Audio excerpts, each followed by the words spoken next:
It's showtime, folks. Welcome in, Chase and Big Joe.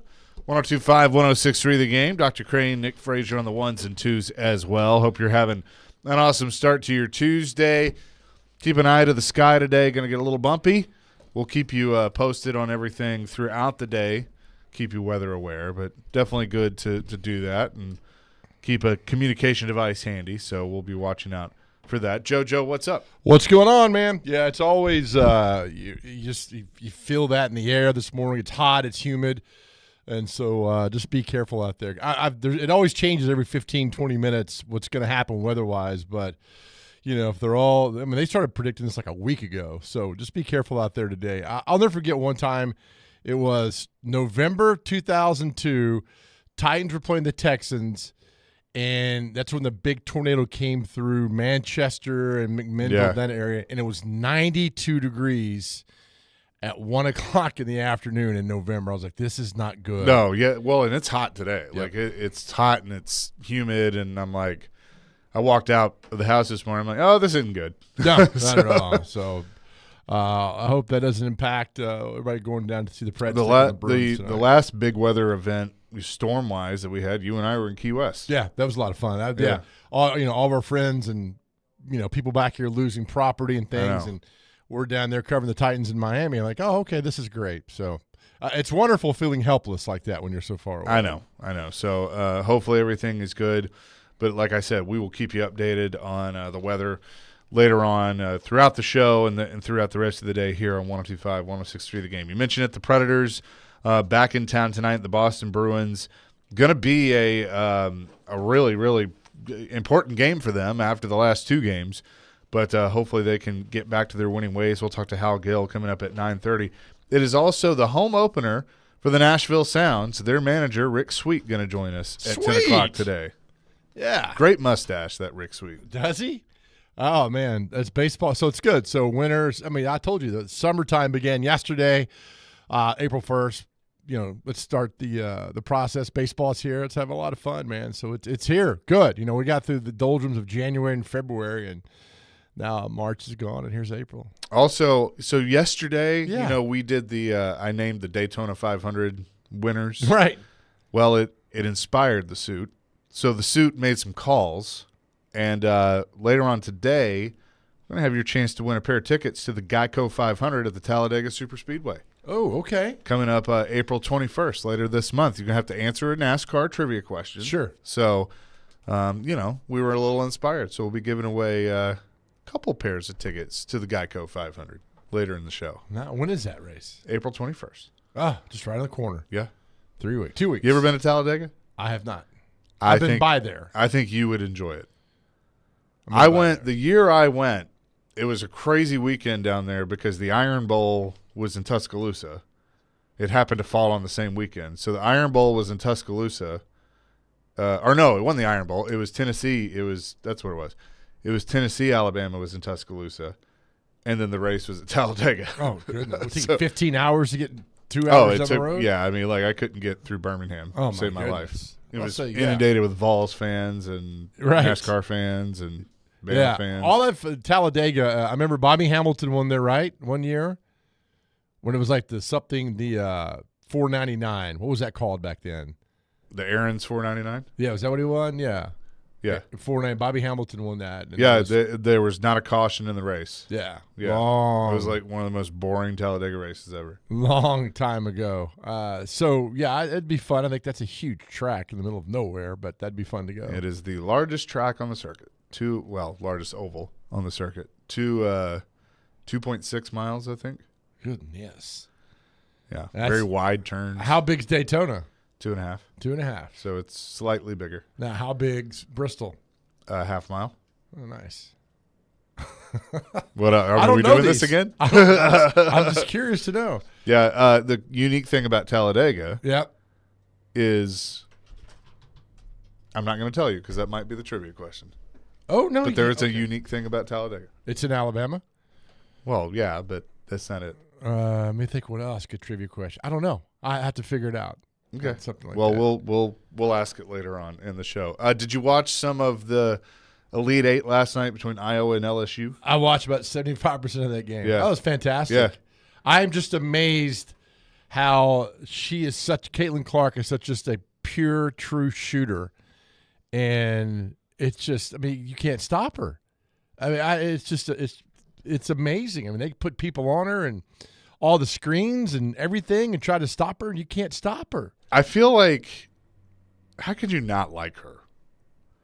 Like, I know there's going to be that group that doesn't like her because she wins, and, it's just like people hate people that win. Right. But, Yeah. like I look at LSU, and LSU's kind of become the villains, mainly because of their coach. And look, I think Kim Mulkey's she's kind of crazy, but, I mean, she's obviously a hell of a coach. Her whole career. Right. I mean, she, maybe, and crazy is the wrong word. I mean, she speaks her mind. That's for sure. And She's people don't like animated. that. She's animated. Yeah. I mean, she's, and you can make the argument, well, she makes it about her and everything. Well, I mean, that personality rubs off on the team. Hey, newsflash, all coaches try to make it about them, Sure. whether they want to or not. Yeah, that's fine. I mean, it was a great game. The atmosphere was good. It reminded me, I tweeted out last night of a Big East Classic game in the 80s when just two juggernauts went at each other, and, you're waiting for that next run to come that LSU thought they were going to go on. They didn't go on it, but it was great, man. I really enjoyed watching that game, and she, put in 41 last night? Yeah. Crazy.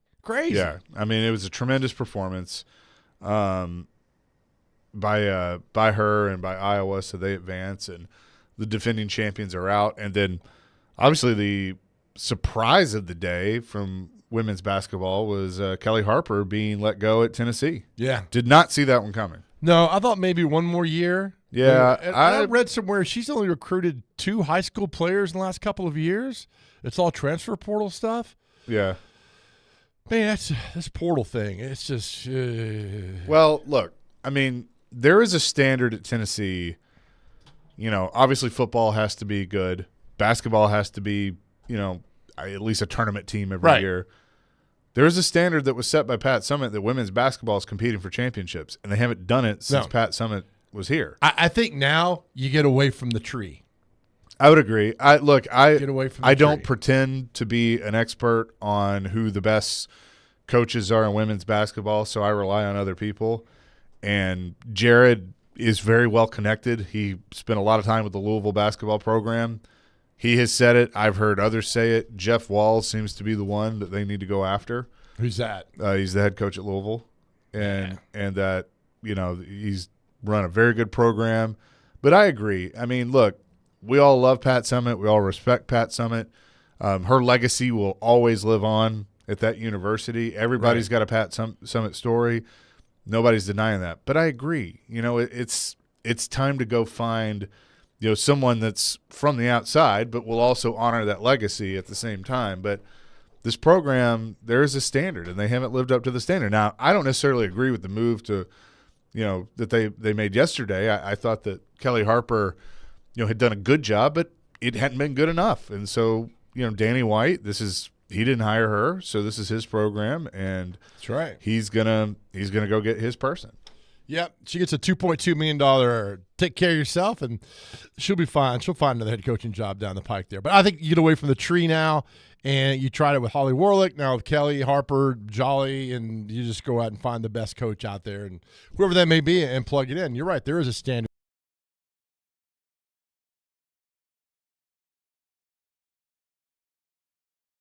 With the Storms too, so Man, I mean, definitely want to do that. just when you think you turn a corner, Just man. when you think you got me figured out, And there just you when you are. think you know all the answers, I changed the question. You just did, pal, and so well Roddy done. Piper. Can we put the question Go out? ahead. Do it now? Put the question out. All right, so the Boston Bruins are coming to town tonight. What team that comes to our town do you always go see that you love? I know we love the Preds and the Titans, but what team, when it comes to town, will you take time out and go see them? Like the Bruins. I know a lot of people tonight are going to go see the Preds game because I know probably about 10 people because the Bruins are in town. So what team comes to town that you'll go see no matter what when they come to Nashville? I got, it's crazy. Mine's very easy. There are a bunch of New York Islander fans in town that when they come, people, we become such a melting pot here. they'll go to those games. I think it's great that the Boston Bruins are in town. Again, Chase, we've talked about this. We grew up in Nashville. In fact, we got a hockey team, an NFL team here, and to see like the original six of Boston, which I think they're the original six, aren't they? Yes. I think, okay, yeah. And to see Boston come to town. So what team is it that you always go see when they come to town? 615-737-1025. Mine is the Detroit Red Wings. Why is that? Because I just love the old rivalry that they had, and that's really when I got into the Predators when it was either, well, I can't remember what year it was. 06, 07, I think, was San Jose. It was somewhere in there. They played the Red Wings and lost, but it was the next year. I think it was 07, 08 that they Dominic Hasek, they ran him out. That was his last game, and I just remember those rivalry games and beating them 8-0 and just what that was like. And so, and I obviously missed a lot before that. So it's just always been fun to go to the Red Wings games. Mine is the Pittsburgh Steelers. Whenever the Steelers come to town, I worked for so long covering the team, but I'll put my time in it just to see the Steelers. That's the thing of like, wow, it's really cool to see this iconic football franchise in town, and it would be the Steelers. But it could be anything that you would see that comes to town. To even the what's the Braves Gwinnett? What's the Braves AAA affiliate? Gwinnett Stripers. Yeah, even if they come, that doesn't matter. Yeah, I go see them. Yeah, for sure. Football. I mean, obviously the Cowboys. Whenever they come in every 8 years or whatever it is. But were you at the game when Hainsworth stepped on Andre Garrard's head? I was. That was the first time I saw the Cowboys live. Oh, that's cool. So significance of that game was Vince's first start, I think. 06, yeah. Yeah. Or was that the game that he went in? I think it was his first start. And then it was Bledsoe's second to last start before Romo took over. Wow. So Romo was the backup. It was a beautiful day, too. Beautiful day for stepping on heads. It was. I have a picture. It's a blurry old, camera from 2006, but I have a picture of Jeff Fisher trying to hold Hainsworth back. Right. It's funny because that picture it's like a tugboat trying to hold back a giant barge. He was just gigantic. That was, I think he got suspended 6 games. It was 6 games, that. Yeah. That was Young's first start, by the way. Okay. That's what I thought. What day was that? Do you know? October 1st, 2006. So that's the year they started out 0-6. The Titans did that year. No. 0-6 or 1-5? I think they were 0-6 that year in 2006. I think it was. And then Casey Kramer blocked a punt against the Redskins, and they won that game up in D.C. Well, because remember, when Vince took over, was it Arizona? He had that come-from-behind win. That was 2009. He had the Giants. Remember the Giants game? Yeah. I knew there was a game his rookie year. Started out 0-5. 0-5. And then he won Rookie of the Year. Yeah, he did. Yeah. He also got to the Pro Bowl, which is... Well, you remember how he got to the Pro Bowl? Somebody got injured. Do you remember who got injured? Brady. No. He gave it up. He was hurt, and he gave up his spot so Vince could go. McNair? Yeah. Oh, okay. Wow. Goodness. Yep. So that was 2006. Woo! Wow. So, what a memory I have. Yeah, you got a big memory there, bud. We're up and running here on this Tuesday, 615-737-1025. That is our phone and text line driven by WilsonCountyHyundai.com. You can weigh in on the conversation and join us here on the Chasing Big Joe Show, 102.5, 106.3, The Game.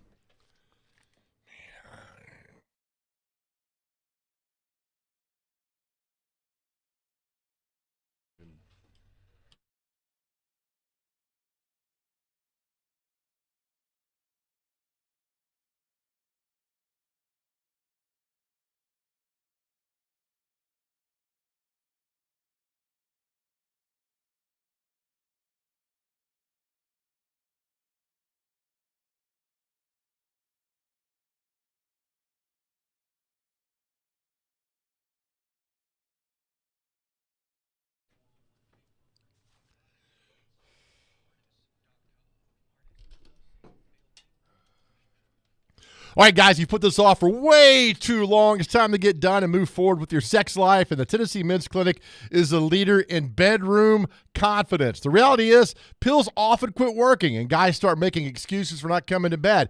And did you know that studies show that men will be more irritable and argumentative before bed just to avoid failing in intimacy?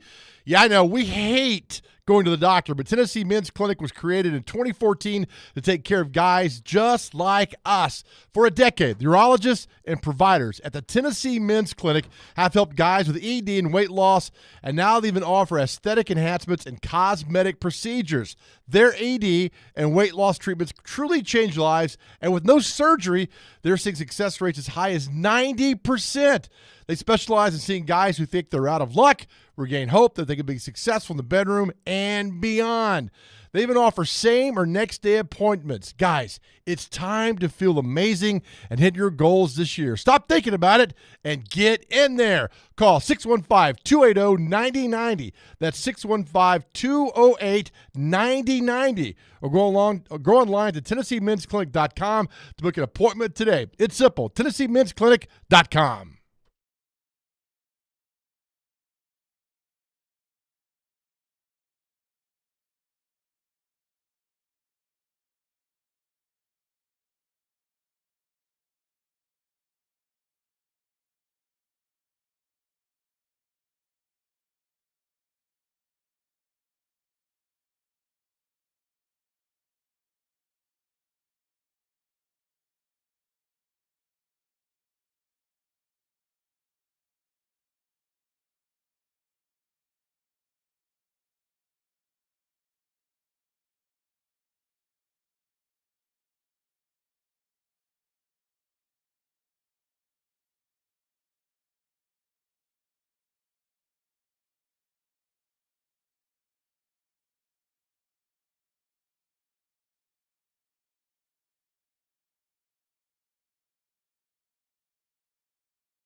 Chasing Big Joe, 102.5, 106.3 The Game on this Tuesday. Hanging out. We'll talk to Hal Gill coming up in a few minutes. We are broadcasting from the Busy Bee Plumbing, Heating, and Air Conditioning Game Nashville studios, home of the $99 yearly Beehive membership where the buzz is always about great service. Excited to have Busy Bee on board with us now and sponsoring our studio. And also, by the way, we've been doing some work around here, around our area. Yeah. Shout out to Ben and his crew at Eurostone. Redid our kitchen, redid the bathrooms. For those of you that have been to Bridgestone Arena, you've seen Eurostone, seen their ads a lot. You've seen the billboards. So glad to partner up with them. They have the Eurostone Club, the Bridgestone Arena, which is where our seats are, and all their countertops and everything. Just beautiful, beautiful countertops. And so they got that done. So shout out to them. Appreciate it. They have made our space look a lot nicer. Our kitchen, can you imagine by replacing the cabinets there? It looks fantastic. Oh, it's all. I mean, the cabinets, the countertops, everything. And now that that's done, you all are not allowed in the kitchen anymore. So, When I saw crown molding up there, I was like, wait, we got crown molding? oh yeah, we're classy. That's We're a fancy. classy joint now. I mean, they're in and out in no time. If you task me with building the kitchen, those cabinets, it would take me years. I told you I would be the worst pioneer. It took less than 2 days. Yeah. If I was a Little House on the Prairie, I would have died in one day. Yeah. Because I can't build anything. I can't hunt. These guys were in and out in no time at all and made it look amazing. So thank God I was born in the 1900s. That way I could, again, if I was a Little House on the Prairie, I would be done. They would be episode 1, Joe dies. Yeah, but they did a fantastic job. They took the old cabinets out, the old counters out, put the new ones in, put the countertops back on, put new faucets. I mean, it's great. Yeah. So That's where we had our discussion last week about cabinets and yeah, presidential cabinets. And we yeah, it went from a different kind of cabinet. But, you know, we it went certainly down that road so. through that. Did you see where Carson Wentz is back in the NFL? Did you see who he signed with? I did see that he's going to. So, not only did I see that, but the headline was new backup for Mahomes. Right. Carson Wentz. Like, are we really? I mean, he's terrible. I mean, I guess that's the. But what would be hilarious? Like, I don't want anyone to get hurt, but like week 1, you gotta go to wins for They like go- 4 games. Then they go 1-16. I mean, Yeah. he's a terrible quarterback. That just shows you how, precious that position is because there's not enough good quarterbacks out there. That's why Burrow and Mahomes, those guys, make $50, $60 million a year because you see why. And Right. you see this thing about Dak Prescott. They said, I think his contract's coming up. If he can lead the Cowboys to some type of championship game or to a championship, he might be the $100 million quarterback. I can't No. imagine Dak Prescott being the $100 million quarterback. I feel like the Cowboys are about to rebuild. I just they didn't do well. No, I mean the signs are pointing that way. They didn't do anything this year, free agency wise. They're basically not negotiating with Dak right now. McCarthy's in a lame duck year. He's out after this year, so I wouldn't be surprised. This is when their back's against the wall. They Yeah. rally and they win. So good luck to your Cowboys win the Super Bowl next year. So here are the quarterbacks for the Chiefs. Obviously, Patrick Mahomes. Yep. Ian Book, the former Notre Dame quarterback. Okay. Who is exactly? This one will make you go who? Chris Oladokin, No, South Dakota State. You loved him at South Dakota State. We right. talked I'm about sure you pronounced that name correctly. probably. So. and then Carson Wentz. Man, this shows you. That's But, I why mean, people bitching about the Titans and Mason Rudolph. He's a serviceable quarterback. He is, but I mean, it shows you that there should be a premium on backup quarterback. Right. Like Joe Flacco getting the money he got shows you that it's like, hey, backup quarterback's important. Now they obviously look at what he did last year. He was the comeback player of the year, but backup quarterback is immensely important, especially after we saw last year so many starters got hurt. Yeah, exactly right. So, I mean, who'd you rather have, Carson Wentz or Mason Rudolph? I mean, come on. You heard Callahan talk about. That's a really good question. No. Well, it is a Wentz good. sucks. No, it is that when they both suck. What are you talking Mason about? Rudolph's 1,000 times better than Carson Wentz. You're crazy. I mean, I would rather probably take if you're making me choose between the two. I'm making I would you take. choose. Okay, I'll take Rudolph, but Okay, thank you. like they're both neither option's great. I'm telling you right now, if Levis gets hurt and they got to go to Rudolph for 4, I don't care what the record shows. I don't care what all you Steelers fans are going to tell me. I think you're crazy. Like, I'm not until I see it, I'm not sold. I'm not convinced. He played well with the Steelers. I'm not. Yeah, okay. He came in a lot of mop-up duty. Well, he also started some games. Yeah, but Did okay. there's some throw. You go back and you watch some They all of it. make bad throws. You go back and you watch some of it. They all make bad Some throws. questionable Nobody's throws. ever made a perfect throw the entire time. I mean, Marino came close, but that's about it. So, yeah, I will take Mason Rudolph all day over Carson. Did you see that Commander game 2 years ago against the Titans? That was awful. He was absolutely terrible in that game. I mean, I'm sorry he got hurt with the Eagles, and he was a disaster with the Colts. I don't know. I don't know if that's Andy Reid's reclamation project. I don't know. I think there's The probably, small sample size that there is on Carson Wentz from last season, one game with the LA Rams, he was 17 for 24, 163 yards, 70.8% passer completing, and then a passer rating of 99.8 and a QBR of 89.9. still sucks. And they beat the 49ers that game. So just putting that out there. You might make me feel bad. I'm not. I'm just kidding. putting out the stats. I know. I could do dump off passes all day. I mean, that's less than 10 yards per pass that he got there. I know they need to bubble wrap Mahomes and make sure nothing happens to him, because if something does, this team goes 2-15. I'm trying to think on the fly here. Who would you consider the best backup quarterback in the league? I don't know who's out there. I got to think of all the QBs that are out there. Off the top of my head, Joe Flacco and Nick Foles. Where's Foles? I don't think he's anywhere. That's the best part about it. Well, then how does that – I mean, yeah, he's a free agent. I'm talking about, like, that's actually on a team. Oh, Joe Flacco. I mean, Flacco is with the Colts. Who's the backup for Tua? Mike White in Miami? He's pretty good. Is that the guy that went to Western Kentucky? He's not bad. He did go to Western Kentucky, yeah. Yeah, I mean, that's not a. I mean, what I've seen of him, he's not bad. But I mean, it's he's no Tua. Obviously, these guys are starters for. What's the cat in Cincinnati? Browning. Yeah, Jake Browning. Yeah, he looked pretty good. Fantastic. But I mean, he was not somebody that everybody knew. Right. Yeah, Mike White is Skylar Thompson's the other one. So it's Skylar Thompson and Mike White are the quarterbacks for Miami right now. Yeah, so I just think that with that position, I think the Titans did fine with Mason Rudolph. I think they did fine with Mason Rudolph. Compared to what else is out there, I think that, and Callahan talked about how much he liked Mason Rudolph, so I think it works out fine for the football team. Otherwise, yeah, it's you and me out there starting. Which is never good.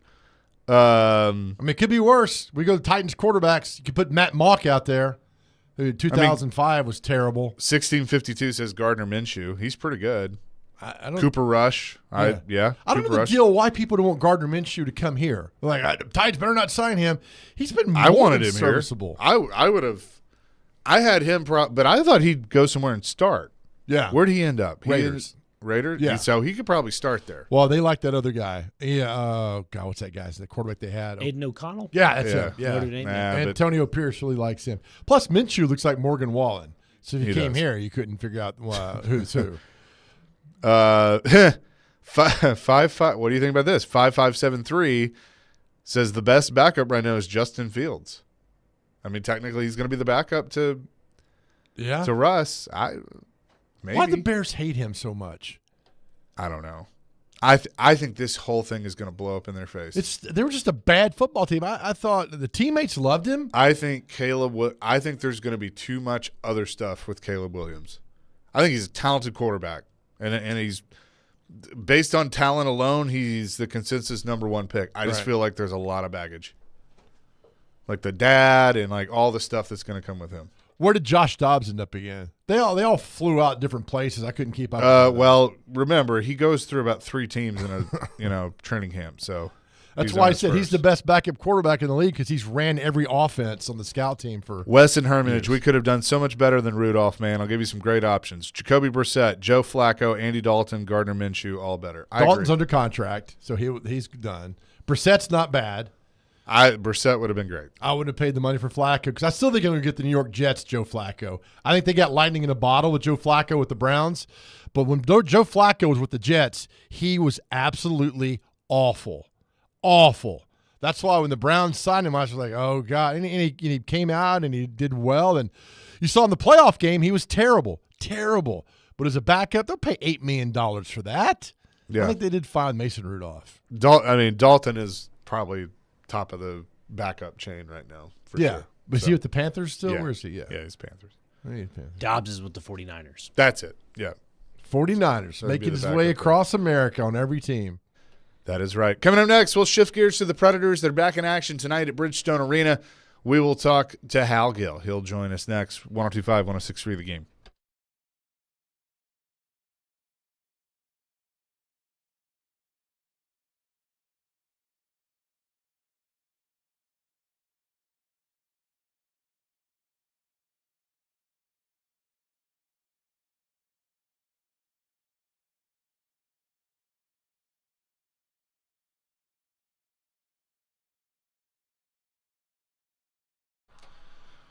Let's talk some ESPN Bet. It is my official sportsbook and the official sportsbook of ESPN, and they're ready to take you through all the huge sports moments this spring.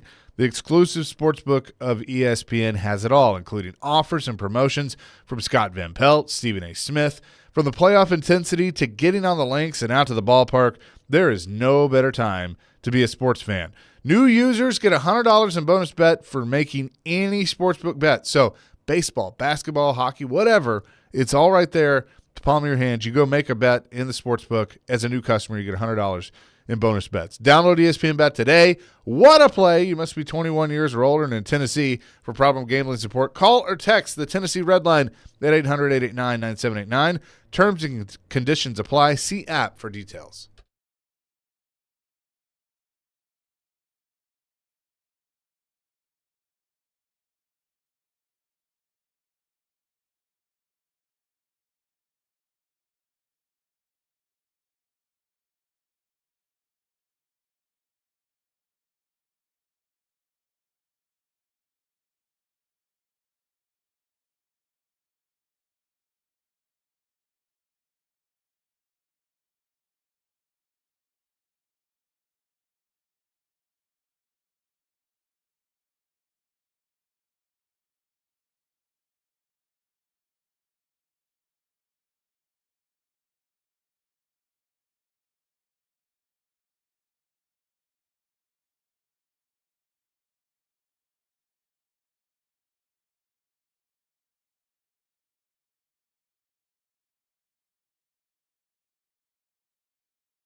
Chasing Big Joe, 102.5, 106.3. The Game. Predators back in action tonight. Don't miss tomorrow night Smashville Live at Brewhouse South in Cool Springs at 6 o'clock.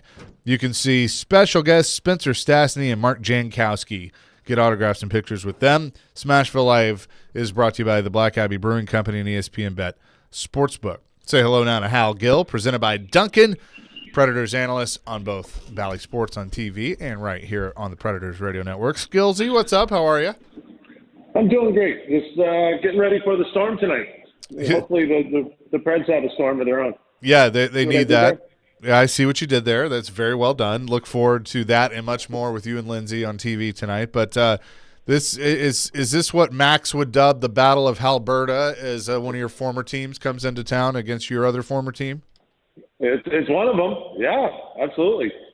Yeah, 9 years in Boston. So yeah, if there's ever one, that would be it. Is this the kind of game that when you've had a couple of bad results the last two games, now you're going against one of the best teams in the league once again?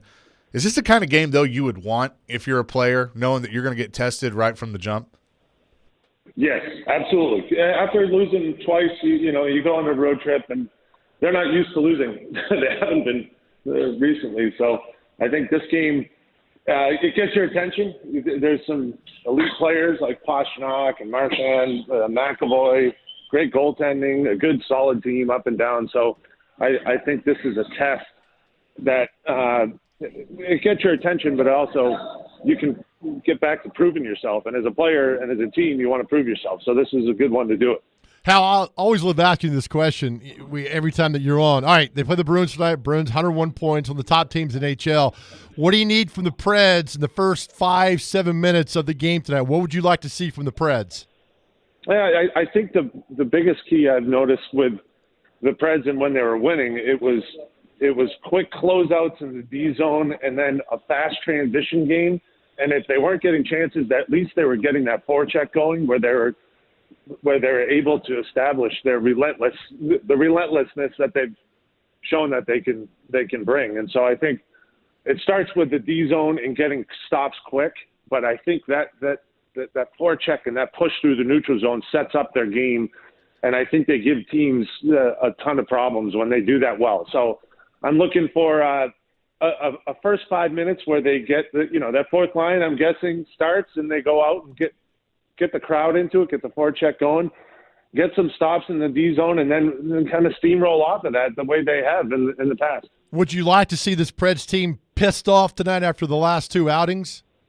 Absolutely. And pissed off like that, I think, there's different kinds of pissed off, right? You get upset, you're mad, and you go out and try to run someone. I don't think that's their game. I don't think that's their DNA. They want to play a physical game, but it's with the pursuit of the puck. And I think when they talk about, I guess it started with Bruno right when he got here. He said, hey, if we have the puck, we want to keep the puck. We want to play a possession game. But if we don't, we're not defending. We're getting the puck back. And I think that's what gives teams the trouble is when they just keep hounding pucks. And that's the pissed off. Like, that's my puck. I need it back.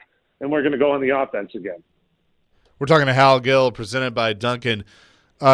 It's interesting, too, Hal. Boston's a team that, they, as Max put it, they have 15 of the loser points with the overtime losses that they have. They're a team that they're going to fight you not only for 60, but they'll push for the extra time as well. How important, though, is it for the Predators to not let that happen and to get a win in regulation? Yeah, you know what I call that is Patrice Bergeron really set the tone and the culture in Boston. And I played with him when he was just a rookie, and he developed to this great player. He's out this year, but there's still that culture around that they don't quit. They don't stop. And so the Bruins, they'll fight to get points. They'll fight in tooth and nail. I think now you look at a leader like Marchand that's going to compete, and he's going to battle right to the end. Everyone else is taking that bit of their culture and put it forward. And so I think they're not afraid to be in tight games. And so they got a lot of loser points, if you want to call them, but those are points nonetheless. And I think any point you get is a big one. Another guy you played with when he was a rookie in Montreal was PK Subban. He's going to be back in the building tonight. I know everybody's looking forward to that. In fact, I'm told he's going to join the midday show at noon today. So PK coming back to town should be a lot of fun. Yeah, always. I mean, the guy's a character. Love him to hate him. And I've done both at the same time as he was a rookie coming in the league and learning how to behave. He does things different. And so, I think he's a lot of fun to be around. I'm excited to have him. We're going to have him on the desk in the first intermission. And so, it's always fun when PK's around. And everything he's doing now is just all about his personality and his character coming out. And so it's great for hockey to have him around and still doing stuff with the media. But it's going to be fun for us to have him back. Hal, what was your most memorable moment as a member of the Boston Bruins? Individually, what was your most memorable moment? Well, don't forget, I grew up in Boston, and that's where I got my dunks. And when I get, when I go to the rink, my first season, I'm going with Ray Bork. Ray Bork was a guy I grew up as. He was my idol, and he was my first D partner. So talk about memories. I had a ton of memories, but it all started with just being a hometown boy playing for my home team, and through 9 seasons, we had some good years, President's trophies, and it was a lot of fun. But I think as far as memories go, I had a couple one-timer goals that were fed by my childhood idol, so you can't ever, you can't live up to something better than that. That was as good as it got. Oh, I bet it is. Having your idol do that for you, amazing. Talking to Hal Gill this morning as the Preds take on the Boston Bruins tonight. We talked about them being pissed off when you see the first 10 minutes. Now we're going to turn to goaltending, Hal, and it's got to be pretty spot on tonight, does it? Because this is a good Bruins team they're taking on. Yeah, well, you have 2 goalies that I think came off of the lackluster performances, right? So, whoever they go with tonight, I expect they'll be dialed in. There's the big thing, and what I always admired about Pecorine never had 2 games off. He would be dialed in the next day, and he'd focus on practice. And I think Juice got that same mentality where it's like, hey, you can have one little slip up, but that's it. You can't go into a slump, and certainly not right now. So I have full confidence. I think the players, more importantly, have full confidence in both of their goalies, and I think assuming Juice goes tonight, I think he's going to be dialed in and ready to go, especially against, like you said, a good team in the Bruins. He is Hal Gill. He'll be on the desk tonight with Lindsay and also joined by PK Subban. Looking forward to that. Skillsy, thanks as always. We'll see you tonight. Sounds good, boys. Enjoy it. Absolutely. Hal Gill joining us every Tuesday at 9:30, presented by Duncan. Predators in action against the Boston Bruins tonight. Max Hers will have the pregame show for you at 6 o'clock. Puck drop just after 7 with Pete Weber and Jay Moore. So looking forward to that. Keep listening. We'll have your chance to win 2 pairs of tickets to see the Geico 500 at the Talladega Superspeedway coming up later this month. So looking forward to that. Also, tune in to 94.9 The Fan today as Vanderbilt Baseball takes on Western Kentucky. Pregame at 5:45, the first pitch at 6. Vanderbilt Baseball is brought to you by Smoky Mountain Tops, your countertop experts. Visit SmokyMountainTops.com.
Chasing Big Joe, 102.5, 106.3 The Game. Appreciate Hal Gill for joining us.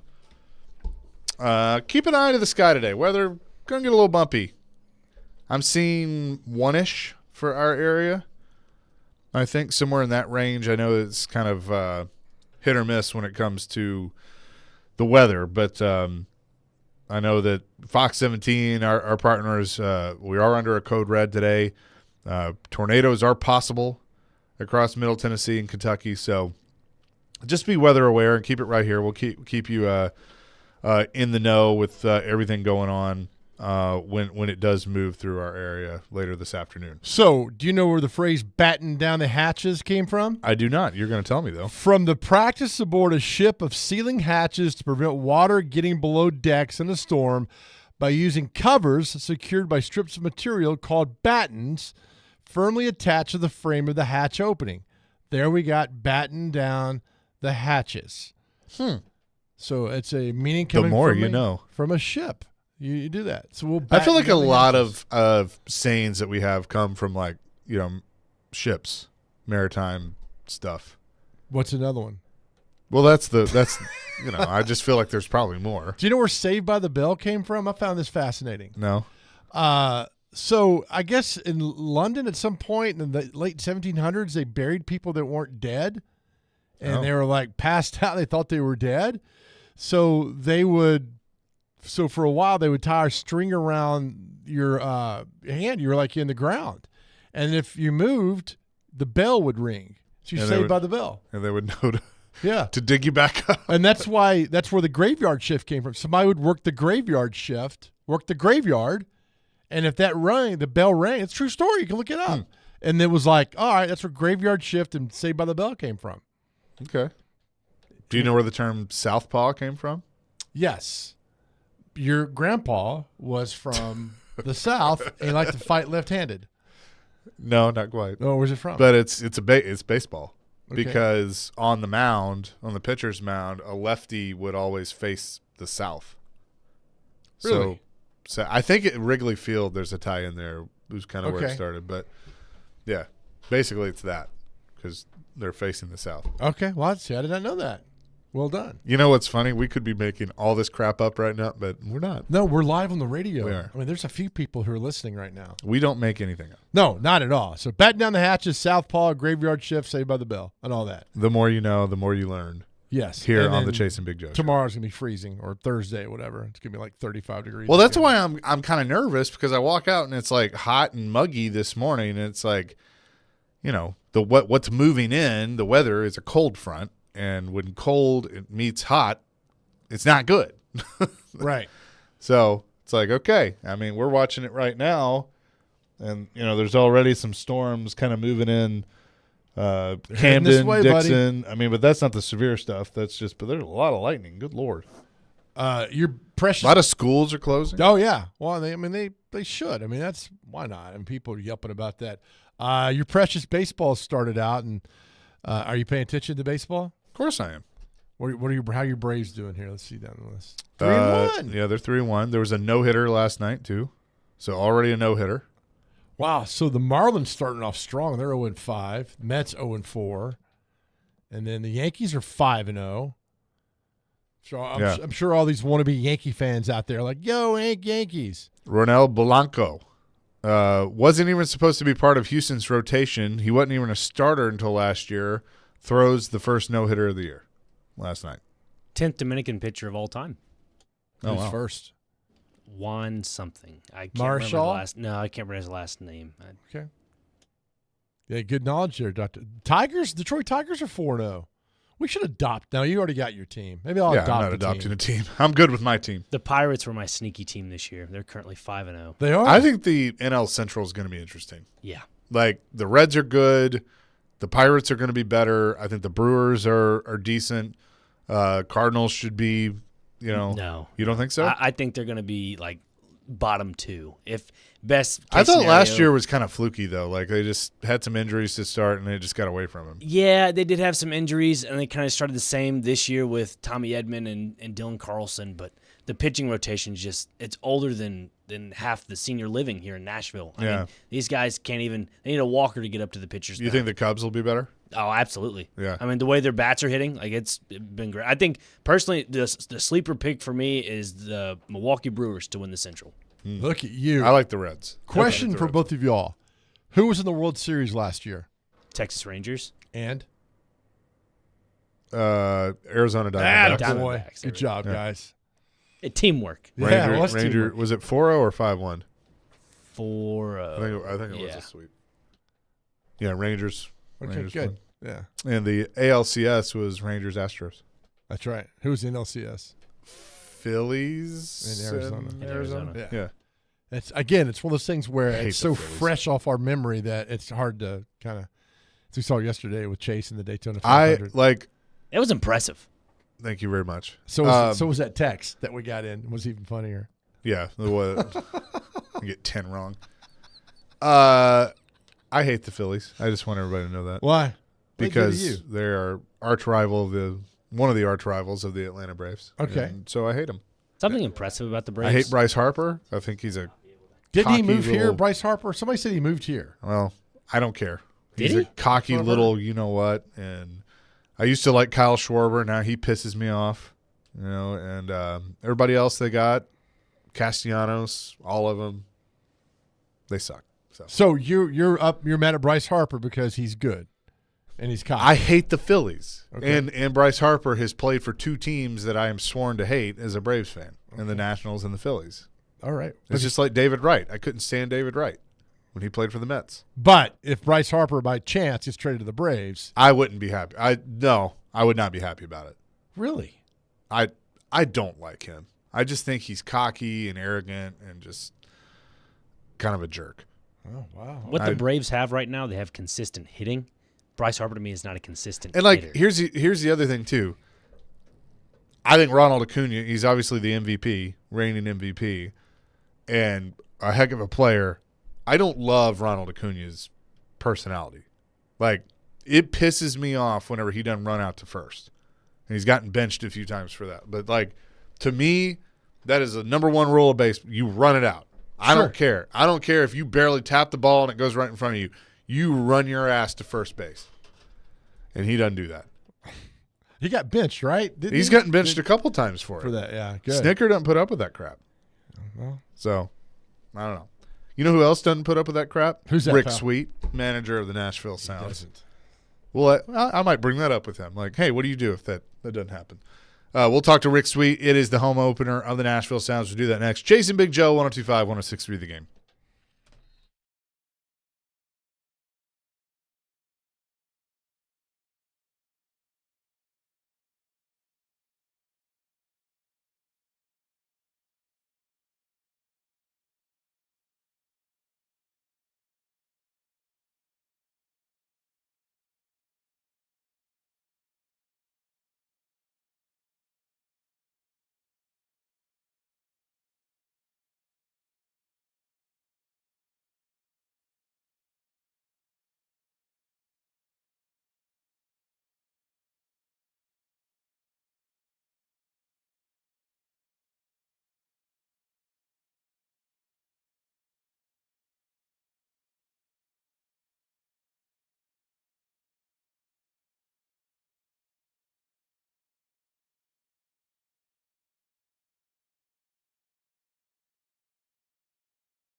Hour number 2, chasing Big Joe, 102.5, 106.3, The Game. Here on this Tuesday, he's Big Joe Dubin. I'm Chase McCabe. Dr. Crane, Nick Frazier behind the glass on the ones and twos as well. Baseball is back in Hit City as the Nashville Sounds have their home opener tonight against St. Paul at First Horizon Park. You can hear that game on 93.3 Classic Hits starting at 6:20 with pregame, first pitch at 6:35, and we bring in the skipper, the manager of the Nashville Sounds, Rick Sweet, who's on the line with us. Skipper, how are you? I am outstanding. How are you guys doing? Oh, fantastic. We've been talking some baseball. It's good for my soul that baseball is back, and I know you have to be happy to be back home after a short 3-game series. You know, we're used to these longer series in AAA, but a short 3-gamer, and now you're back at First Horizon Park. How you feeling about the early part of the season? Well, I like where we're at. We've had a couple of injuries already, which have set us back. We've lost 2 of our 3 catchers, so I've got new catchers flying in here in the next day or two. But other than that, you know, the weather in Toledo was okay for Toledo this time of year, and we got through those 3 games. But we are happy to be back home. There's nothing better than to be home and get that home cooking. So what is the kind of the start of the season like, especially at the AAA level? Because you got some guys that, you know, have been around and you're used to that are coming back. But, you know, obviously there's always so much roster turnover with, you know, whether guys are moving to other teams or going up to the bigs, what have you. So how do you kind of, you know, get settled in at the start of the season knowing that you're going to have a mix of new and old? Well, for us, it was pretty tough because we came to town here for a day and a half, and then we had to fly up to Toledo. You know, we only got to hit on the field 1 day of the 3 because of weather. Now we're back home. This helps. It was very hectic leaving spring training where you've been working every day and you got great weather and get thrown that little curveball up there. But it's always part of leaving spring training and starting the season. You go from practice games, which is all they are, to the big stuff, the stuff that's important. We're talking to Nashville Sounds manager Rick Sweet this morning on the Chase and Big Joe show.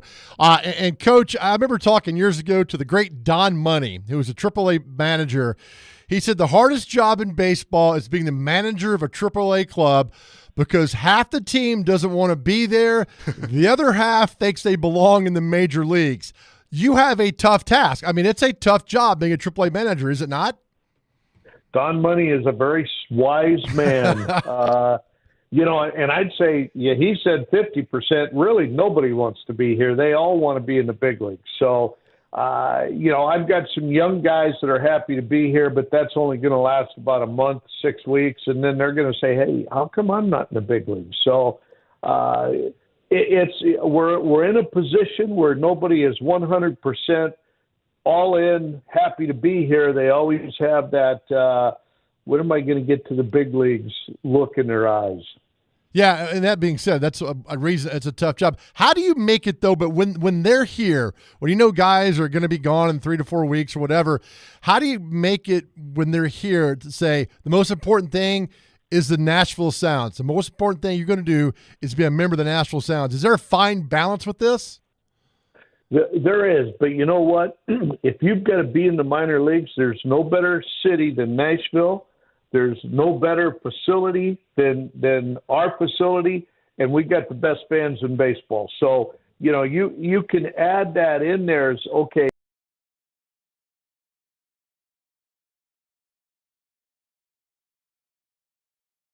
and, you know, keep them focused on above. And the key is we usually have a lot of moves. You guys, you know how many moves we go through at times. And once we start that movement up and down, it's easy to motivate guys. Hey, you want to go to Milwaukee?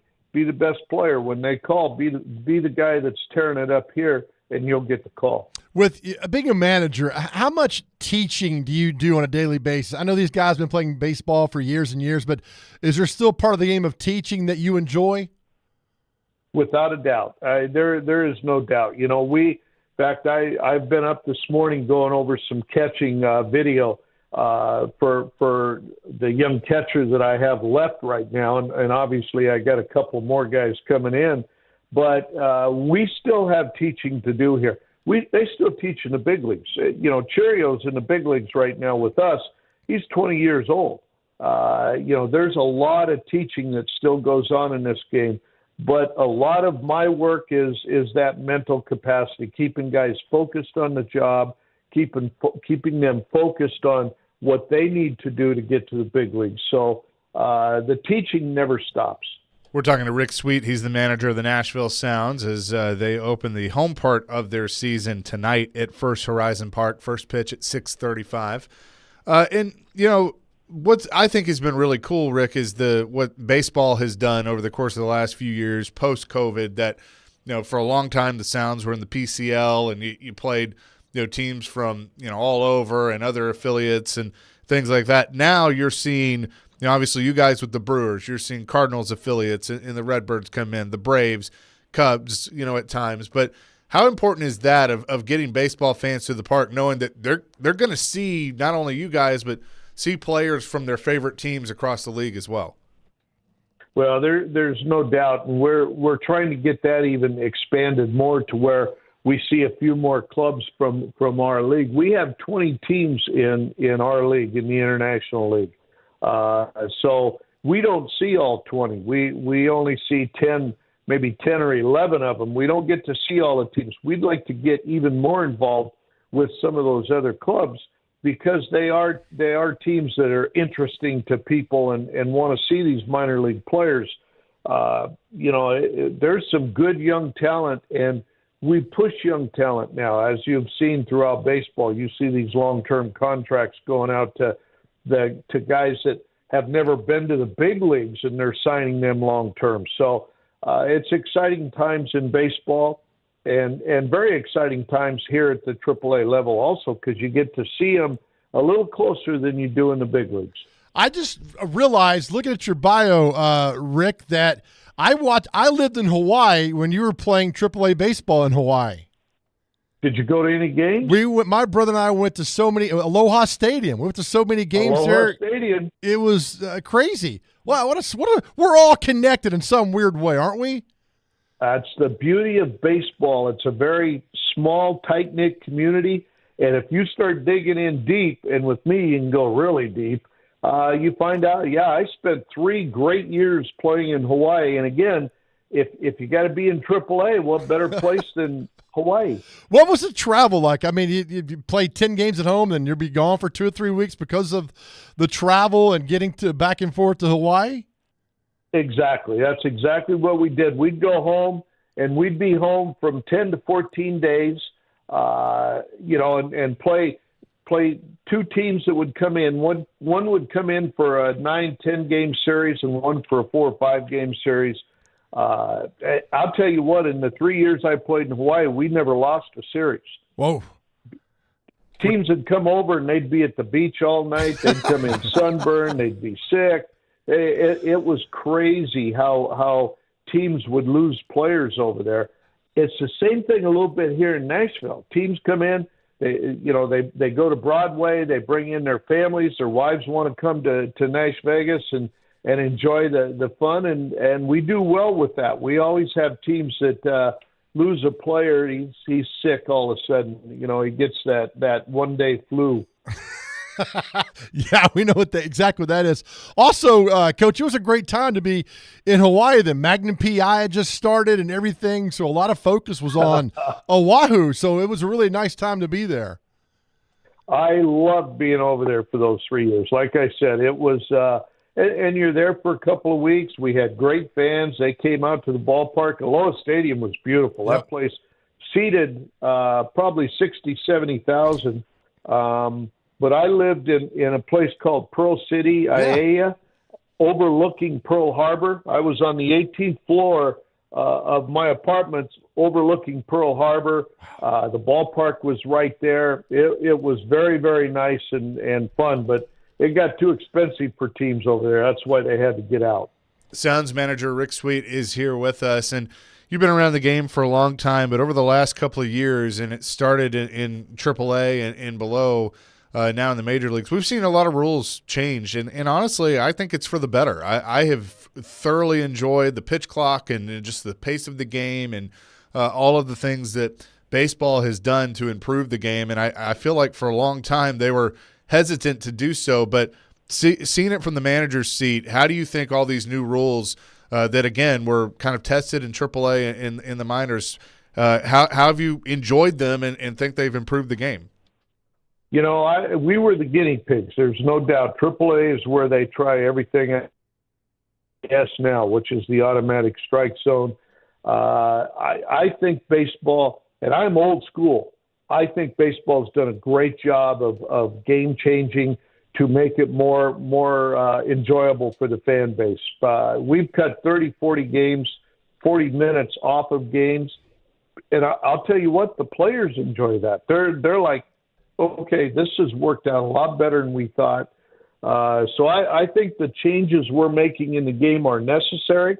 I think they're good for the game, and I think they're great for the fans. And that's what we're looking at, is keeping our fan base and keeping people interested and involved with the game. Rick, I was just informed that your son plays baseball at Cumberland.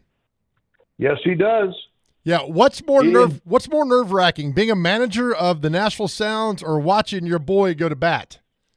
It's watching your children go to bat. And there is no doubt about it.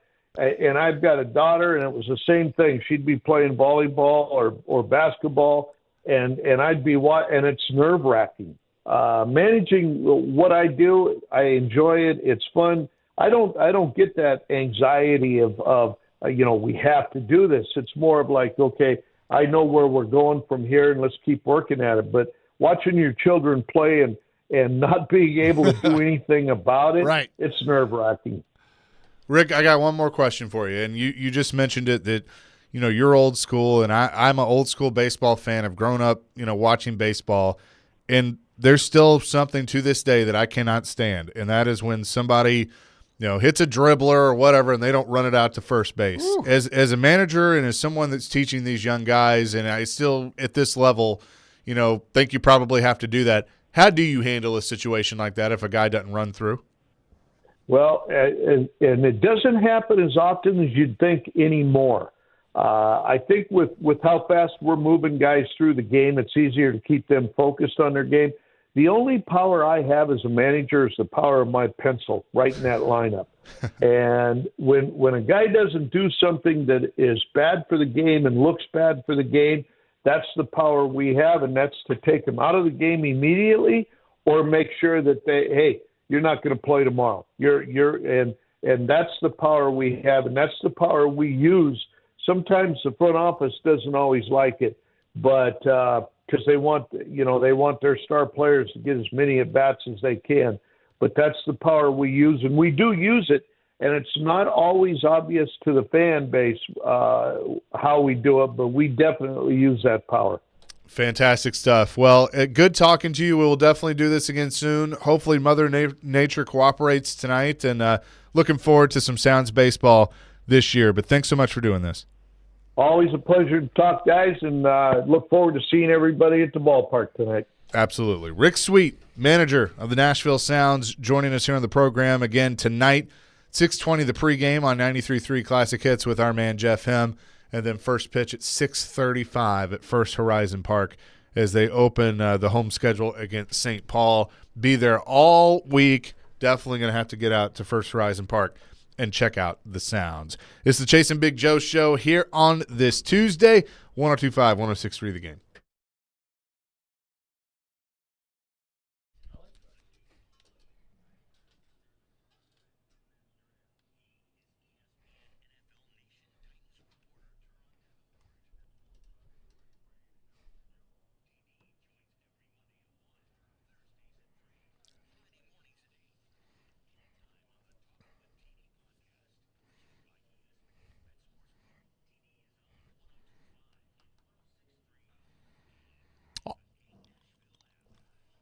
All right, friends, here we go. It's Middle Tennessee's best health care in the comfort of your own home. I am talking about Medical House Calls, where the nearest clinic is your home. The website is simple, medicalhouseCalls.com. And listen, no more heading to an urgent care, no more sitting in a waiting room, no more packing up, driving across town, sitting in this insane Nashville traffic.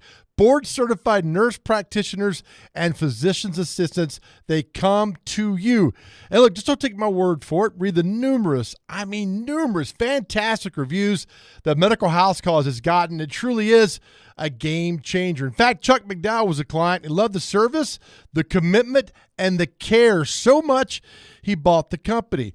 And like most of y'all, for years, I'd leave work early to check on a loved one, my mom, when she was sick. Now I could have Medical House Calls check in on your loved ones to make sure everyone and everything is okay. Visit the website today, medicalhousecalls.com. That's medicalhousecalls.com, where the nearest clinic is your home.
Chasing Big Joe, 102.5, 106.3 The Game. Really good stuff with Rick Sweet, Sounds Manager. Hey, we are broadcasting live from the Busy Bee Plumbing, Heating and Air Conditioning, Game Nashville Studios, home of the $99 yearly Beehive membership, where the buzz is always about great service. Really excited to have Busy Bee on as our studio sponsor now here on 102.5 The Game. And also, speaking of buzz. Yes. Shout out to our friends, our colleagues, our family at 1029 The Buzz. Happy 25th birthday. Wow, Today. is it? April 2nd, 1999. Goodness. 1029 The Buzz. Dagwood flipped the switch. He's been here for about 40 years now, something Easily. like that. Yep. But 1029 The Buzz, our sister station, went from country to rock because Another station that was pretty well known around here went from rock to country Yep. the day before. Yeah. And so the Buzz was born April 2nd, 1999. 25 years. That's crazy. Yeah, I remember that isn't that awesome? vividly. You were what, 2, 3? How old were you then? I was in the 5th grade. I was 13? no, yeah, 12. No, I was in the 6th grade, Oh, maybe were you? Do you not remember? 5th. I don't remember. Were you I'm still doing getting- math here. Were you still getting beaten up at FRA? No, I wasn't at FRA yet. Where'd you go to I was junior at St. high? Paul. Where? Well, I went to junior high at FRA, but I went to elementary school at St. Paul. Was your mom a teacher there? No, Oh, okay. I've never gone to, and my mom didn't really want that. Good. Wouldn't want so- you around either. Yeah, well, wanted my space. She wanted her space. Yeah. Kind of worked out.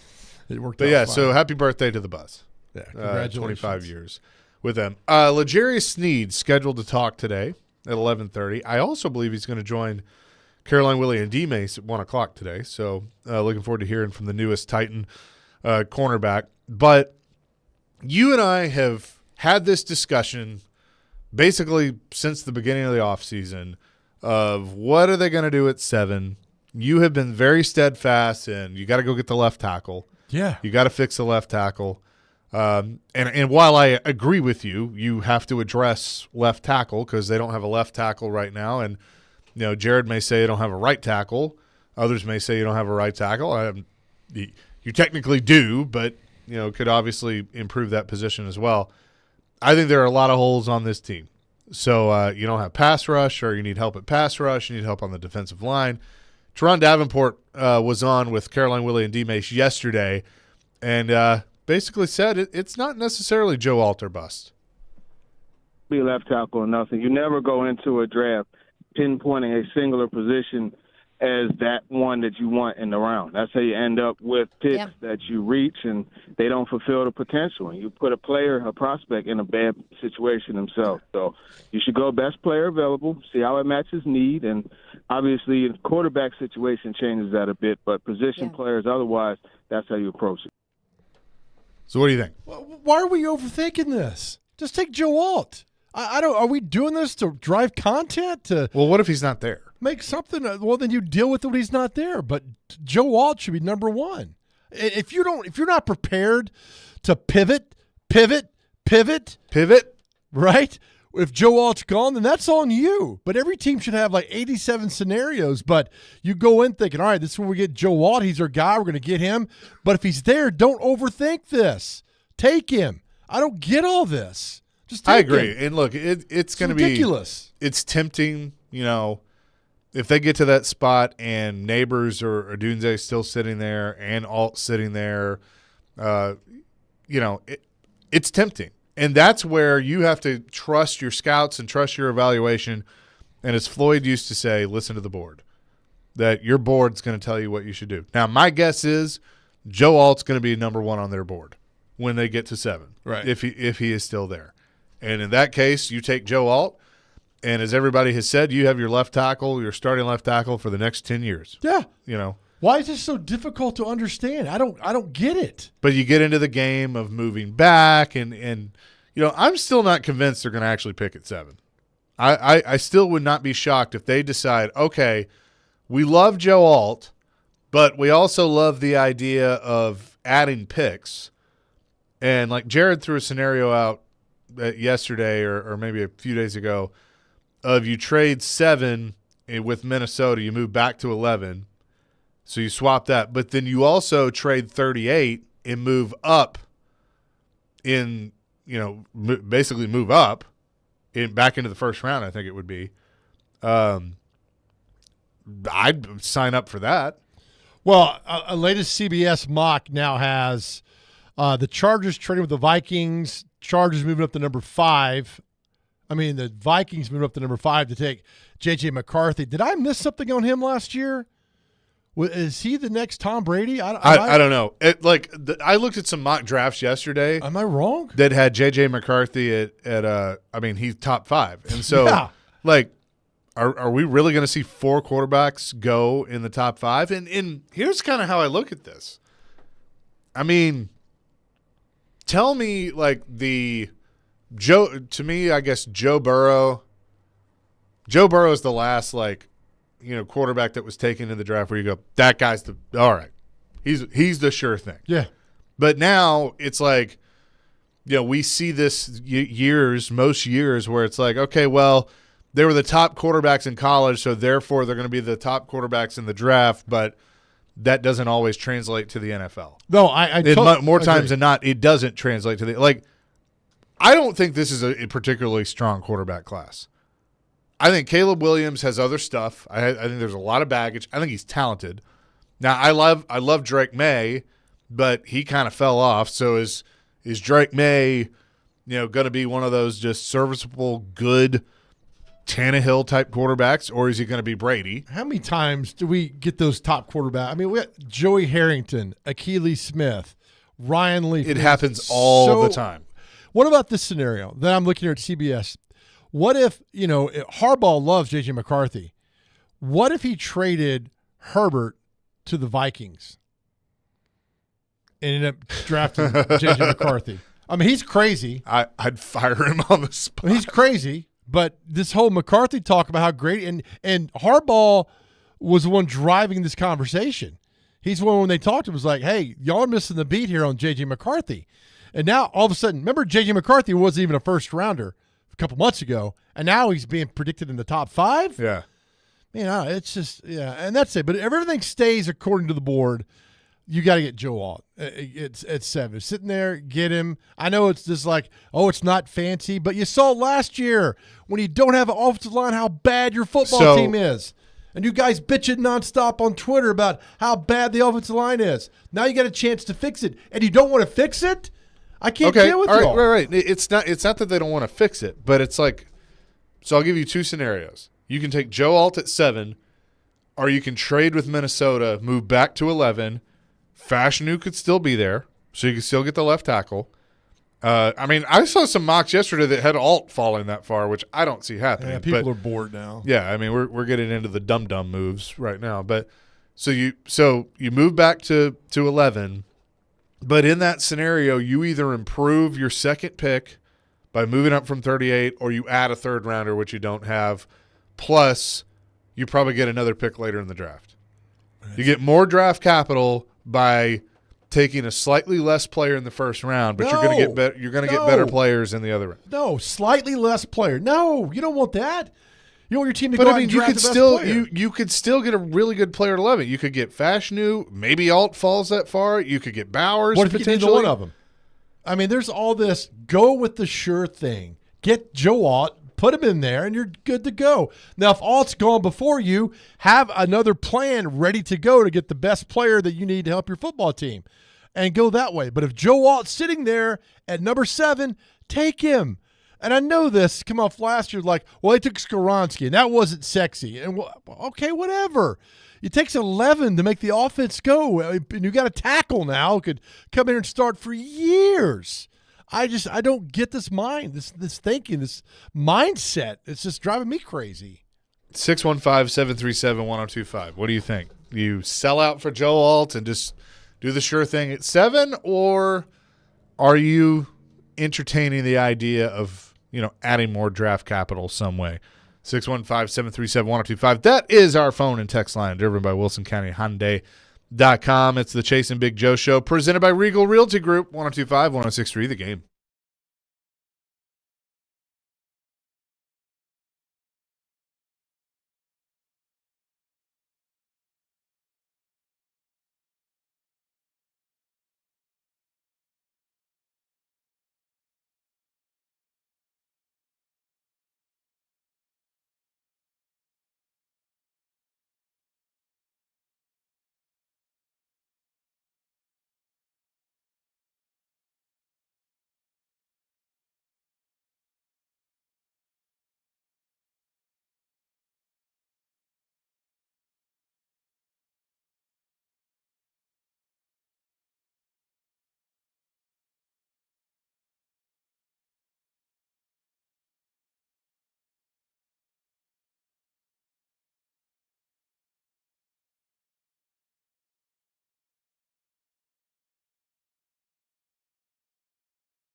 Chasing Big Joe, 102.5, 106.3, The Game. Coming up at the end of this segment, I will give you a trivia question about NASCAR. And the first two to get that right will win a pair of tickets to the Geico 500 at the Talladega Superspeedway on Sunday, April 21st. But do not call yet. Be listening for the trivia question coming up at the end of this segment. Looking forward to that and to that race. Also, go to thegamenashville.com/bracket challenge and fill out your 4-team bracket to compete to win prizes, including tickets to see Creed at Ascend Amphitheater on August 13th. The 102.5 The Game bracket challenge is brought to you by ESPN Bet Sportsbook, Twin Peaks, and Volunteer Hose and Gasket. So we're discussing right now, do you sell out for Joe Alt? Go all in for him at 7 if he's there, which I assume he's going to be. A lot of things can change, but assuming he's there. Or do you entertain the idea of moving back and adding more draft capital? Joe, you're in the boat of you take Joe Alt and be done with it. Yeah. I'm in the boat of, I know this is a scary thing to say with some things we've seen out of that franchise, but I trust what's going on right now. Rand's been cooking. Whether it works or not, we'll see. But he's been trying. He's been taking swings. I like the moves they made. L'Jarius Sneed's going to be introduced in about an hour. He's going to join the midday show at 1 o'clock today. They're making moves, all right? They're doing, a lot of fans are sitting there watching the Cowboys, sit on their butts and do nothing. The Titans have been very, very active this offseason. So I look at 7 with the options that could be there, whether it's one of those 2 receivers or Joe Alt or even Brock Bowers, pass rusher could be there too, that I find it really, really hard to screw that pick up. And I've said that before, and people have gone, Chase? Yeah. Have you not watched Titans? Yeah, a lot of football with these guys? Yeah. But I mean, now look, it can happen. Sure. It could happen. Like, they could all of a sudden decide they're in love with J.J. McCarthy and take him, and we'll go, what the hell? Yep. But I really find it difficult that they're going to screw that pickup. No, again, if he's there at 7, take him and be done with it. Then go and try to work out everything else. You got 38 on and on and on and down. Just go and get the guy.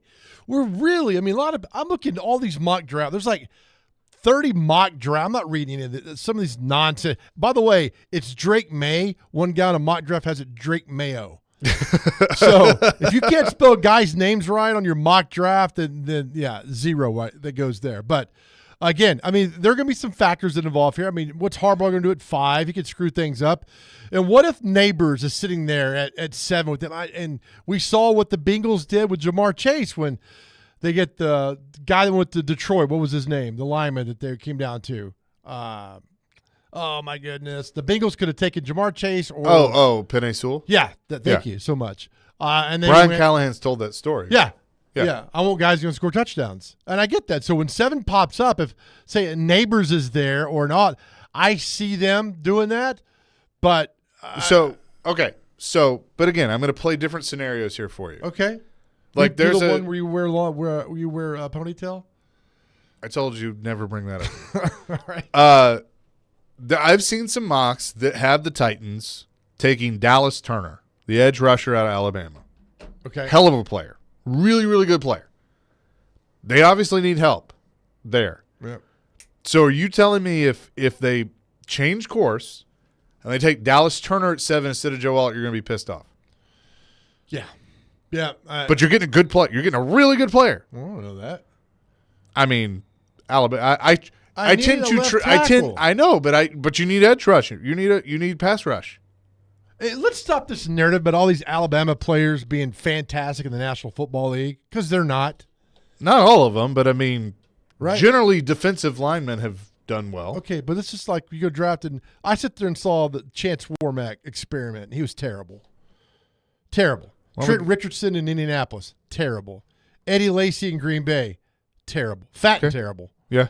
Well, Derrick Henry worked out pretty well. I'm not saying all of them. I'm just saying, but, what do you think? All these Bama players in the NFL are going to be fantastic. Let's hope Calvin Ridley works out here. He got another receiver. Yeah, okay. That's fine. So I do all that. I hear what you're saying. You're right. It is hit or miss. It is. They get a lot of players drafted, What and is not all your of them work problem out. with now? You don't want Joe Alt. Why not? I do want. I'm fine with Joe Alt. I'm just playing different scenarios. Like, it's not as cut and dry as everybody makes it out to be. Why can't it be? Because it never is. Why It never is. There's a lot of talent that could fall in your lap at 7. I don't envy them. And I'm a firm believer, if you strictly draft for need, it comes back to bite you. Like, I believe in you have your due diligence, do your due diligence with your scouts, and you put the board together, and whoever the best player is on the board, at the top of your board, that's who you take. Let the board direct you. Okay. If it's Joe Alt, which chances are, Joe, it's probably going to be. Okay. But if it's not, if Malik Neighbors is still there and you got Malik Neighbors at the top of your board, then, I mean, you could be passing, you never know. You could be passing up on Randy Moss. But if you pass up on Joe Alt, you could be passing up on Joe Thomas. Well, you never know. I think they've got the receivers now. I don't think they want to add a Neighbors in there because they got They Ridley. still and they need got to add a Hopkins. receiver. This whole narrative. Now, I'm not saying it's 7 necessarily, Right. but like let's just say this right. Let's get off this whole they fixed receiver. No, they didn't. If they don't, Well, hell yeah, they did. You don't think they if- fixed it? They didn't fix it completely. Ridley and Hopkins, pretty damn good. Hopkins is got 1 year left on his deal. He's here though. He's here for 1 year. Let's at least. deal with the now, not 2028. I'm telling you right now, if in the first 100 picks they don't take a wide receiver, you're going to hear me bitch and moan like you've never heard me. So bitch and you're moan okay before. them taking some random receiver? Just to make No, you happy. but it's a strong grow up. receiver draft. No, I am not saying that they're going to just take some random receiver. I'm saying there's a lot of good receivers in the second Where are you or going the to put third him in? round. Where's this guy going to play? Earn your spot. But I'm telling you, you got to look more than just this year. Like Rand Carthon's job, like, number one, we've said this. You can't fix every hole that they have in one offseason. Now, have they done a really good job of it? Absolutely they have. You need starters this year. Okay. Take a starter at 7. Get Alt. All right? Boom. Fine. You do 38. that. Find that defensive lineman that you so desperately need. Take him. Okay, so if they you don't mo- need a receiver at 38. They don't. Trust me on this. But if they take it, I'm not going to – nobody's going to hate that. If they take a receiver at 38, no one is going to complain about It'll be the first question will be why? Okay, fine. Ask the question. Why? But the answer is going to be because you can never have too many good receivers in this league. Traylon Burks, who knows what the hell he's going to be? I think he's a bust at this point. Now, maybe Brian Callahan has some secret serum he can give him and turn him into a good receiver, but you got to look beyond just this year, Joe. At most, you got 3 receivers on your team that are going to catch passes. This whole we got to have 6 or 7 receivers is asinine. In this type of offense, I mean, look at now, granted, he had T. Higgins, he had Jamar Chase, he had Tyler Boyd. 3 receivers. 3 receivers to work with. But they used other ones too. That's what you need right there. 3. They're making this. You guys, But you you are draft going- experts are making this so extremely I'm complicated. not a draft expert. But you are going Says in the promo you are. going on the premise. No, I'm a hockey expert. You're going on the premise All right. that Hopkins is still going to be the same Hopkins he was last year, which I think he probably will be. Well, yep. Ridley's going to be the same receiver or better than he was last Yeah. year. Okay. And that Burks is actually going to do something to stay on the field. What if he does? Great. Yeah, then you don't. Great. You don't Fantastic. need another receiver taking that. Yes, early in the you draft. do. Then you have another receiver in this system for a year, and then you decide what you're going to do with Hopkins. Nope, I completely disagree with you. Do not get somebody who's not going to play this year. You got 3 Who receivers. says he's not gonna You got play? NWI, you got Colton Dowell. You're good, man. NWI and Colton Dowell. That's your argument. After the first 2, Ridley. How many? Let me ask this: how many footballs are in a game? Each play, how many footballs there's are on one the field? football. Thank you. And they're not getting. They're not. You're not cutting them up into pieces and handing them out. You're not doing that. Take Joe. See what they've done to us? They're trying to split us, man. Take Joe Walt and be done with it. It's that simple. Then you got your tackle. You move on and build other places from there. That's what you do. If I'm at 7, unless there's an offer to completely blow my mind, no, I'm taking Joe Alt. So you take a left tackle. Well, that's not. Who cares? We saw last year how bad the offensive line is and how many times you guys griped about it. Now you got it. You got your center. Skoronski could be a hell of a left guard. You got all left tackle. Boom. You're good to go. Move it that way, man. People said that I'm 0598 says, preach it, Chase. Come on, Joe. Stop it, my man. Stop what? They need a receiver. I'm not saying, look, I'm fine not taking him at 7. I'm even fine not taking him at 38. Everything you said about a left tackle and then you get the defensive lineman with those 2 picks, I'm on board with that. I'm totally fine. But where I disagree with you is completely passing on a receiver in the top 100 picks. So you're okay with a Des Fitzpatrick or a Racy McMath? These guys, No, they sucked, but that's why I'm Yeah. saying move back into the 3rd round. Figure out a way to get a 3rd-round pick. The kid out of Florida is really good. I think you're going to miss on Leggett in South Carolina. You'd have to take him at 38 probably. But there are good receivers that you can get So you late would second take round at or the 38. third. You would take a receiver over a defensive lineman at 38. I just said I'd be okay if they took a defensive lineman instead of receiver. But if they took a receiver, I'm not going to complain. I'm telling you, if they draft a receiver, if they came out and said, we're getting Xavier Leggett, 38 pick out of South Carolina, I'm going, cool. Sign me up. That's your guy. That's your future guy. Yeah. And by the way, when you start your 4th string this year, so good luck. We'll see you next year when it rolls Who around. says that? I mean, he could come in here and beat Burks out. He ain't beating Burks out. He's not beating Burks out. What have you seen out of Burks that makes you think that there's just going to be this turnaround? I've seen he flashes. can't stay on the field. He can't. I mean, I know Derek will defend that he hasn't, dropped the ball as much as you say. Well, that's you fine. mean a guy who played 14 years in the NFL can Right, and I'm accurately not talk about a arguing with receiver? it, but I'm just saying I'm not sold on Traylon Burks. You're going to have to show me a hell of a lot to sell me on Traylon Burks. You can't have too many receivers in this league. Look, okay, prime example. You just brought that up. Guy that played 15 years in the league. Guess where he was on the depth chart the first 3 or 4 years of his career? number 2. No, he was a special teams guy. Right. Yeah. Right. And guess what happened? They hung on to him, and he became the best receiver this organization's ever had. Okay. There's no reason. Like, even if you take a guy in the 3rd round and you say he's the 4th receiver and he's not playing every snap, that's fine. I don't have an issue with that. Okay. So you give me one example of 87 guys. I gave you the best example from our market. That's a great example. That guy was lightning in a bottle. They got extremely lucky taking Derek Mason when they did. Extremely lucky. You consider tell me Floyd Reese and Jeff Fisher thought when they drafted Derek Mason they're going to get what they got out of him? No, of course Hell not. no. Of course not they at did. all. No. But how many guys are like Derek Mason that come in here pissed off, hate losing, work their ass off? Not many. And you've seen it, man. You've been out there. I've seen it, and I hope that I can get on these airwaves and say, Traylon, my man, I'm sorry. I was wrong. I hope he has all the dog in the world in him, and he goes out there and he shuts me and everybody else up. When he scores a touchdown opening weekend, Then I want you to buy a Burks jersey. okay, fine. I'll buy a Burks jersey. Yeah, Burks jersey. Can it Just be show the Oilers one? Heck yeah, it can be. Okay. All Yeah, right. don't buy that.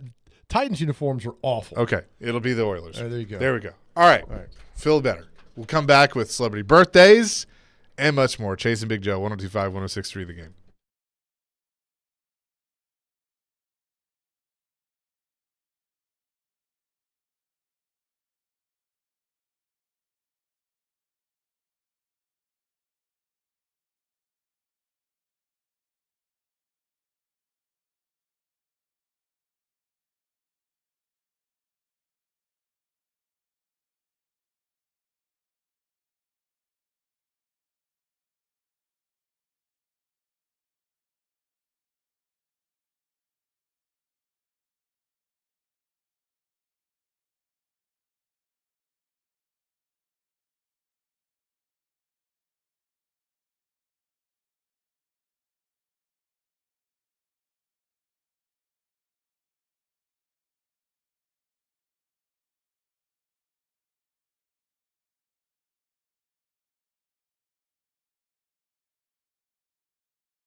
Chasing Big Joe, 102.5, 106.3 The Game. All right, here's our trivia question because Joe and I were arguing and I forgot to do it there.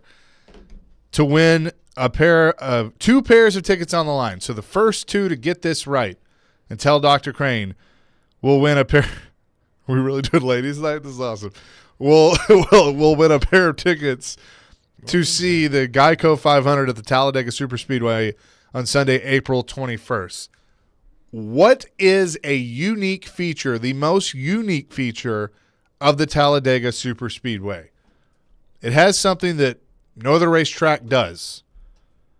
What is the unique feature of the Talladega Superspeedway? 615-737-1025. First two to get that right will win a pair of tickets to see the Geico 500 at the Talladega Superspeedway. Jared just sent me this Instagram post that has Traylon Burks in it. I'm going to steal his joke. He looks like he could start at right tackle. I mean, that's Good Lord. he looks like another radio host in town right now. Hey. Hey, I'm just saying. He just, Fun of me. I mean, he's a little stocky right now. Oh, that's So. the way it goes. That's the way it goes. All right. With that, let's get to celebrity birthdays and what day is it? All right, gentlemen, today we have is International Children's Book Day. That's something good to have there. International Fact Checking Day over there on the Google. We need that. We do, indeed. National Ferret Day. You guys ever, pet a ferret before? Oh, yeah. Yeah. I pet a I ferret want- all the time. I wanted one for a long time. Okay. National Love Your Produce Manager Producer Day? I think it's Producer Day. Yeah, Producer Day. Produce manager? Is that No, it's an ER, so Okay. Producer Manager. Producer? It says Okay. Producer Manager, so I believe it's Produce Manager. Okay. But it says we producer. we love our producer. That's right. Thank you, gentlemen. Other one we have here is National Peanut Butter and Jelly Day. Love that. Yeah. A classic. Those Uncrustables, you ever put them in a toaster? No, I have not. Oh, that's something you got to try. I don't even know if I have a toaster. Okay. Well, the other one we have here is, that is actually it. I'm sorry. Okay. That's it. All right. Very well done. All right, See, Tom. we're getting some winners back there. Time for celebrity birthdays. Our first birthday today, and she lives here in Nashville. The great and talented Emmylou Harris. How old's Emmylou Harris? Emmylou Harris, I'm going to say 63. 71. 77. Oh, wow. Christopher Maloney. He's on Law and Order SVU. He's now bald-headed. I'm trying to remember which one he is. Is he the main guy? Yeah, he's the one with Mariska Hargitay. Yeah, so now he's on the different show. 59. 66. 63. I don't know who that is. Let's see here. Pedro Pascal. He's in The Mandalorian or Yeah, something? he is the Mandalorian. Yeah. 31. 42. 49. Really? Yeah. Damn. Well, language. Michael Fassbender. Any one of those weirdo Marvel movies you watch? Any in that? Oh, he's Magneto in the younger version of X-Men. Magneto. What is it? Magneto. Magneto. Yeah. Not Magneto? No. Magneto. I Magneto. don't watch that nerd stuff. Okay, fine. 33. 44. 47. Guys are Jeez. killing it today. Country singer Billy Dean. 62. 71. 62 exactly. Boom. Chasers up 2-0. Country singer Buddy Jewell. 57. 61. 63. 2-1. It's getting interesting now. Go down there and see who else we know. Actor Adam Rodriguez. He was on CSI Miami. He's Keith Bullock's best friend. Remember we talked to Keith Yeah. Bullock about that? 58. 52. 49. Last one. Country singer. Two more. Country singer Chris Jansen. Is he the buy a boat guy? Yep. 47. 54. 38. And finally, actor Jesse Plemons. He was in Breaking Bad. He was the I forget his name of the character. Towards the end of the series, he was awful. 52. 48. 36. Nice. Good job, Chase. You win 2-1. Did we get two winners? We did? I believe we're in the process of getting all that.